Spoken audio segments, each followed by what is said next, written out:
mano vardas Renata, aš esu slaugytoja. Šiandien jums norėčiau pristatyti savo darbą. Slaugytoja dirbu jau 26 metai. Visus 26 metus dirbu su vaikais. Kodėl vaikai? Jau studijuodama žinojau, kad galiu dirbti su jais. Ir taip susiklostė, kad aš būtent čia.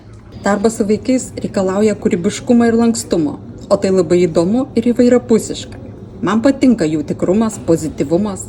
Labai dažnai paklausęs savo paciento, kaip tu jautiesi, išgirdu atsakymą. Gerai. Mūsų darbas išskirtinis.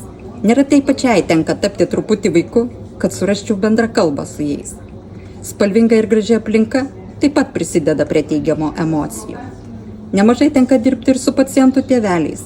Smagu, kai galiu pasakyti jiems rūpimus klausimus ir pasakyti, kad jūsų vaikas čia saugus ir mes padarysime viską, kad jis pasveiktų.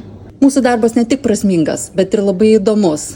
Mes turime labai daug įvairios aparatūros, atliekam daug įvairių tyrimų, turim hemodializių salę, kur atliekamos peritoninės dializės, hemodializės vaikams, urodinaminių tyrimų kabinetas. Taip pat turime polisomnografijų kabinetą.